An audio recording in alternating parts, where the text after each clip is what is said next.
Israel और Hamas के बीच चल रही जंग के बीच बड़ी खबर सामने आई है। इजरायल पर हमास के खिलाफ फास्फोरस बम के इस्तेमाल का आरोप लगा है। कई मीडिया रिपोर्ट्स में यह दावा किया जा रहा है कि इजरायल ने हमास के ठिकानों पर सफेद फास्फोरस वाले हथियारों का इस्तेमाल किया है। इजरायल लगातार गाजा पर एयर स्ट्राइक कर रहा है। इन एयर स्ट्राइक में अब तक 700 से भी ज्यादा लोगों की जान चली गई है। सोशल मीडिया में कई फोटोज और वीडियोज में ऐसा दावा है कि इजरायल घनी आबादी वाले इलाकों में सफेद फास्फोरस को हथियार के तौर पर इस्तेमाल कर रहा है। ये सफेद फास्फोरस वाले जो हथियार है वो हड्डियां तक गला सकते हैं और ऐसे में इजरायल पर यह बड़ा आरोप लगा है। फास्फोरस बम के इस्तेमाल का आरोप इजरायल पर लगा है। हमास के ठिकानों को निशाना बनाया जा रहा है और एयर स्ट्राइक में फास्फोरस वाले हथियारों का इस्तेमाल किया जा रहा है। ये बड़ी खबर इजरायल और हमास की जंग से जुड़ी हुई आपको बता रहे हैं। और आपको बता दें कि कल की पूरी रात इजरायल ने हमास के ठिकानों पर भीषण बमबारी की। पूरी रात इजरायल ने हेलीकॉप्टर और मिसाइल शिप के जरिए इजरायल पर एयर स्ट्राइक किया और इस हमले में हमास के मिलिट्री कमांडर के घर पर भी हमला किया गया है। इजरायल की तरफ से यह अटैक हुआ है। भीषण हमले से हमास के ठिकानों पर हड़कंप मचा हुआ है। हालांकि हमास की ओर से भी जवाबी हमले तेज कर दिए गए और इन हमलों के बीच अब इजरायल पर सफेद फास्फोरस बम के इस्तेमाल का आरोप लगा है। यूक्रेन युद्ध में भी रूस पर इसी तरीके से फास्फोरस बम के इस्तेमाल का आरोप लगा था और अब इजरायल पर फास्फोरस बम के इस्तेमाल के आरोप लग रहे हैं। सफेद फास्फोरस दरअसल एक ऐसा रासायनिक पदार्थ है जो ऑक्सीजन के संपर्क में आते ही आग पकड़ लेता है और फिर ये पानी से भी बुझाया नहीं जा सकता और यही बात इसे बेहद खतरनाक बनाती है। ऑक्सीजन के लिए रिएक्टिव होने की वजह से जहां भी ये गिरता है वहां सारी ऑक्सीजन तेजी से सोखने लगता है और ऐसे में जो लोग इसकी आग से नहीं जलते वे दम घुटने से मर जाते हैं। ये तब तक जलता रहता है जब तक कि ये पूरी तरह खत्म ना हो जाए।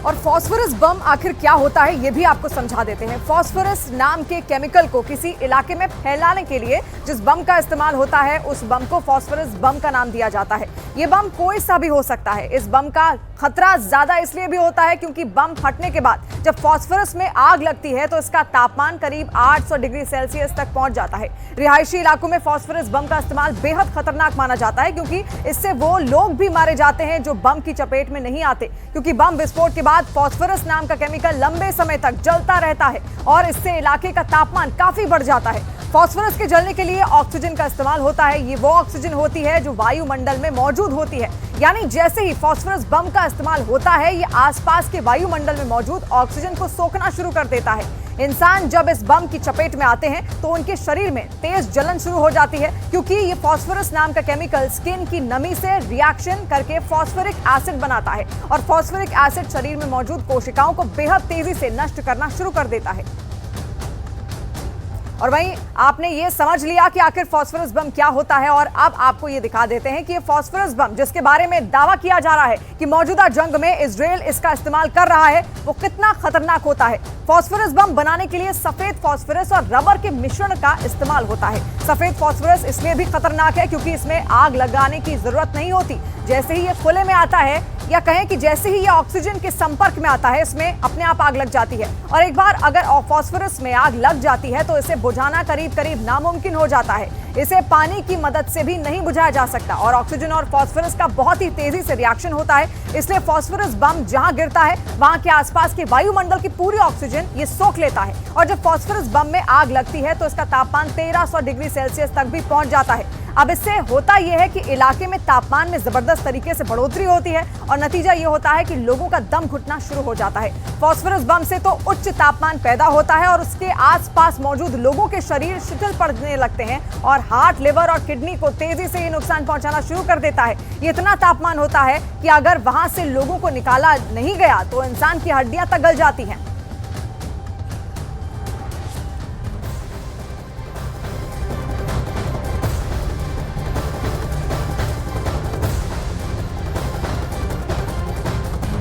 और बड़ी खबर आपको बता दें, इजरायल पर हमास के पहले हमले का वीडियो सामने आया है। इजरायली म्यूजिक फेस्टिवल पर हमास ने कैसे अटैक किया ये इस वीडियो में साफ साफ देखा जा सकता है। हमास के लड़ाकों ने तीनों तरफ से घेरकर म्यूजिकल फेस्टिवल में 250 से ज्यादा लोगों को मौत के घाट उतार दिया था। ये शनिवार यानी कि 7 अक्टूबर की घटना है। इस हमले में हमास के लड़ाकों ने महिलाओं को अगवा करके वो गाजा ले गए थे और उनके साथ गाजा में बर्बरता की गई थी। ये उसी म्यूजिक फेस्टिवल का वीडियो है जब हमास के हमले के बाद यहाँ भगदड़ मच गई, चारों ओर चीख पुकार मच गई।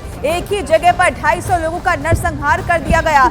उस म्यूजिक फेस्टिवल की ये पहली तस्वीर सामने आई है जहां पर हमास के लड़ाकों ने अटैक किया था और नरसंहार मचा दिया था। 250 से ज्यादा लोगों की यहां पर जान ले ली गई। इसके अलावा आपको ये बता दें कि महिलाओं को वहां से अगवा कर वो गाजा ले गए थे, वहां पर उनके साथ बर्बरता की गई।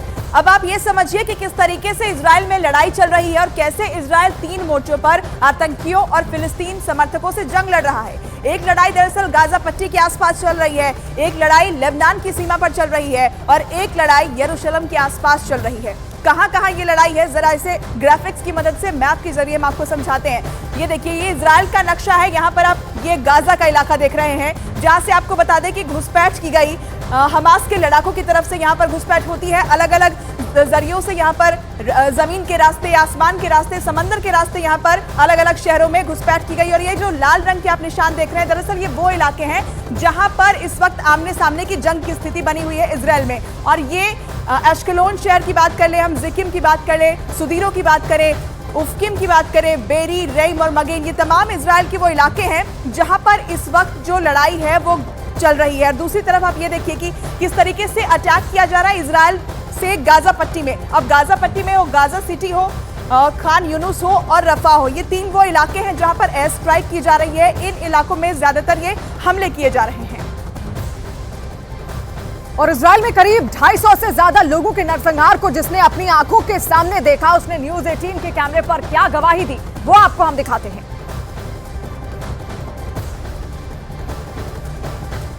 What happened that day and how you escaped from Hamas fighters It was or terrorists? it was like very nightmare 9 hours inside from the festival until we succeed to go out from there. The party we collect friends we can take on our cars in my car, and then we start to running to the fields.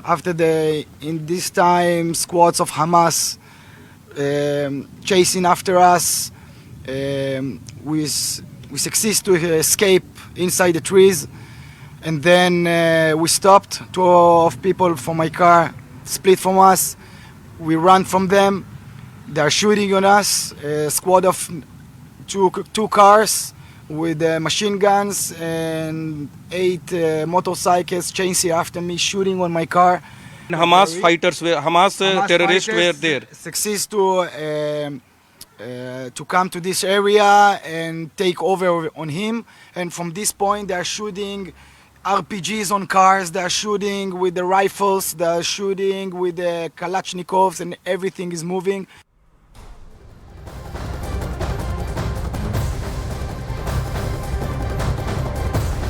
और Israel के प्रधानमंत्री Benjamin Netanyahu ने America के राष्ट्रपति Joe Biden से फिर बात की है। नेतन्याहू ने जो बाइडेन से तीसरी बार फोन पर बातचीत की और इजराइल के साथ खड़े होने पर अमेरिका का धन्यवाद दिया। नेतन्याहू ने हमास की बर्बरता की जानकारी भी बाइडेन को दी है। नेतन्याहू ने ट्वीट कर जानकारी दी कि मैंने जो बाइडेन को ये बताया कि हमास ISIS से भी ज्यादा बदतर है।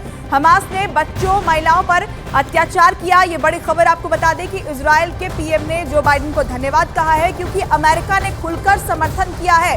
अमेरिका ने ये बात कही है कि इजराइल को पूरा हक है कि जब उस पर अटैक हो तो वो पलटवार भी करे, और यहाँ तक कि मदद की बात भी अमेरिका की तरफ से की गई, चाहे वो सैन्य मदद की बात हो या फिर वहां पर राहत सामग्री पहुंचाने की बात हो। और इजराइल की ओर से लगातार गाजा पर मिसाइलें दागी जा रही हैं और वहीं लेबनान बॉर्डर भी हिजबुल्लाह ने हमले वहां पर किए। तीसरी तरफ सीरिया के कुछ हिस्से में भी इजरायली हमले की खबर सामने आ रही है। हमारी सहयोगी पलकी शर्मा उपाध्याय बॉर्डर के उस इलाके में पहुंची। अब 3 फ्रंट पे एक्शन हमें दिख रहा है। एक तो गाजा की तरफ जहां पे बमबारी जारी है और काफ़ी हैवी फायरिंग हो रही है। रॉकेट्स लगातार इजराइल की तरफ से दागे जा रहे हैं गाजा में। और गाजा आप जानते हैं कि एक कंक्रीट जंगल है, जो डेंसिटी है, पॉपुलेशन डेंसिटी वो बहुत ज़्यादा है। 365 स्क्वायर किलोमीटर का पूरा क्षेत्र है और उसमें करीब 20 लाख लोग रहते हैं। तो आप समझ सकते हैं कि कितने पास लोग रहते हैं। और